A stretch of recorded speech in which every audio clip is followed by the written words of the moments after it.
రాజు ఓపికగా ఎదురుచూశాడు. ఒకరోజు ఒక పెద్ద సువాసనగల దుంగ సముద్రపు ఒడ్డుకు కొట్టుకువచ్చింది. సరిగ్గా అదే సమయంలో ఒక రహస్యమైన వృద్ధ వడ్రంగి అక్కడ ప్రత్యక్షమయ్యాడు. తాను విగ్రహాలను చెక్కుతానని, కాని ఒక షరతు పెట్టాడు.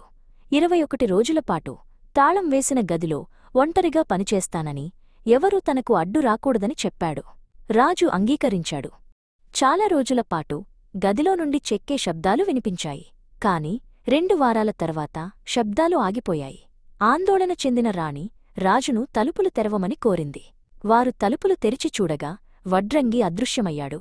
ఆయన స్థానంలో 3 అసంపూర్తిగా ఉన్న చెక్క విగ్రహాలు ఉన్నాయి. జగన్నాథస్వామి, ఆయన సోదరుడు బలభద్రుడు, సోదరి సుభద్ర. వారికి పెద్ద కళ్ళున్నాయి కాని చేతులు కాళ్ళు లేవు. ఆకాశవాణి చెప్పిన దివ్యరూపం ఇదేనని రాజు గ్రహించాడు. ఇంద్రద్యుమ్నుడు ఒక అద్భుతమైన ఆలయాన్ని నిర్మించి ఆ 3 విగ్రహాలను ప్రతిష్ఠించాడు. కుల, మతభేదాలు లేకుండా ప్రతి ఒక్కరూ స్వామిని పూజించుకోవచ్చని ప్రకటించాడు. ఈ వేడుకను పురస్కరించుకుని దేవతలు తమ భక్తులను కలవడానికి బయటకు వచ్చే గొప్ప రథయాత్రను ప్రారంభించాడు.